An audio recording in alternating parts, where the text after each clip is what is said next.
What happens when two of the right's loudest voices stop playing on the same team? I mean, really.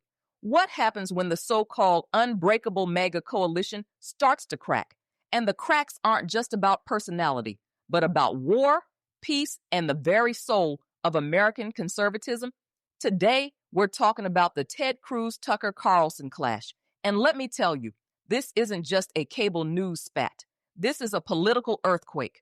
One side is demanding war, the other is demanding withdrawal, and both are fighting for power, not just influence, but the power to define what the right even stands for.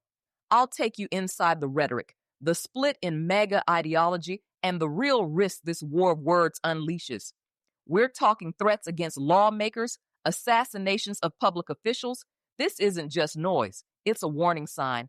And, I'll share a story from my own hospital days, because sometimes disagreement doesn't have to mean destruction. Sometimes it's the only way we get to the truth. This is the real 411. And as always, the story is never just the headline. So let's get into it. Tucker Carlson and Ted Cruz, two of the biggest names on the right, went head to head on air over U.S. involvement in Iran and Israel. And wow, what was really at stake? This wasn't just about foreign policy. This was about who gets to set the rules for the MAGA movement. Carlson, along with folks like Steve Bannon and Marjorie Taylor Greene, is pushing for isolationism. America first, no more foreign wars, let's focus on home. Meanwhile, Cruz and his crew, think Tom Cotton, Mark Levin, are all about intervention, especially when it comes to defending Israel and confronting Iran. The interview itself? It was a mess. Carlson grilled Cruz on basic facts about Iran, population, ethnic makeup, and Cruz honestly didn't have the answers. It got personal, it got loud, and it got ugly. But underneath all that, you could see the real divide. Is the right about fighting everywhere or pulling back and letting the world handle its own messes? And, it reminded me of this one time in the hospital. Bear with me, I promise this connects. We had this heated debate over a new policy. Half the staff wanted to overhaul the whole system. The other half wanted to stick with what we knew. It got tense.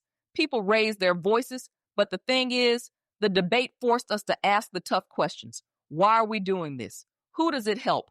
Who does it hurt? And that's what's missing in so much of our politics right now. Actually asking the hard questions, not just shouting over each other. I mean, as we discussed in a previous episode about the steel tariffs, these debates aren't just about policy, they're about people's lives. But here's where it gets really serious. The rhetoric isn't just staying on TV or Twitter, it's spilling out into the real world and people are getting hurt.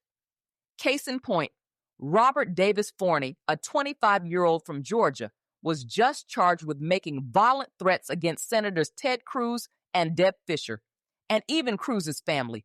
These weren't just angry emails. These were threats of sexual violence left on voicemails. And it's not an isolated thing. Over the weekend, former Minnesota House Speaker Melissa Hortman and her husband were killed, and Senator John Hoffman and his wife were shot in what authorities called targeted attacks. I mean, this is the cost of letting political rhetoric run wild. When public figures and media voices ramp up the anger, when they make it sound like the other side is not just wrong, but evil, it gives cover to people who want to take things into their own hands.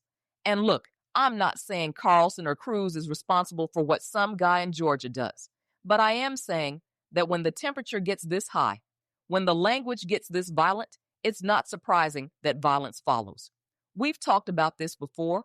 Remember the episode on federal overreach and protest? When the boundaries of civil discourse break down, democracy itself is at risk. And honestly, I worry that we're getting numb to it. We see another headline about a threat or an attack, and we just scroll on by. But these are warning signs. If we don't take them seriously, we're going to lose more than just a sense of safety. We're going to lose the ability to govern ourselves. Now, let's talk about the power plays happening behind the scenes. Ted Cruz, he's not just fighting with Tucker Carlson for the fun of it. He's trying to stay relevant as the ground shifts under his feet. He's pushing new initiatives, like the Universal School Choice Act, which would give big tax credits for donations to K-12 scholarships. He's also behind the MAGA accounts idea, $1,000 savings accounts for every American baby, which, let's be honest, sounds a lot like the baby bonds plan Democrats floated a few years back. Is this about helping Americans, or is it about grabbing attention and political capital? I mean, Cruz is always angling for the next big thing, but so is Josh Hawley. Hawley's trying to carve out a populist lane, talking about working class issues, but he's also not afraid to pick fights with his own party. The difference? Cruz has a reputation for burning bridges, while Hawley's trying to build a new coalition.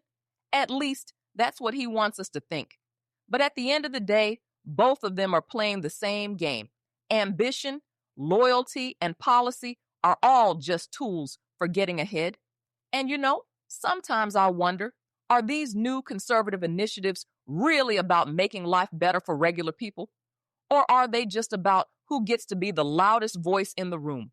Because if it's the latter, we're all going to pay the price.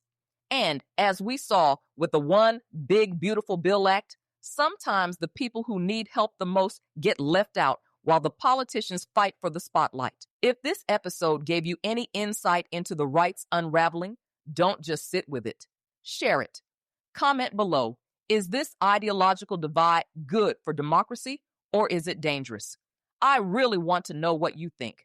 And don't forget to follow The Real 411 for more unfiltered, unapologetic breakdowns of what's really happening in U.S. politics. Hit that subscribe button because, as always, the story is never just the headline. I'm Dr. Chelsea McGee, and I'll see you next time.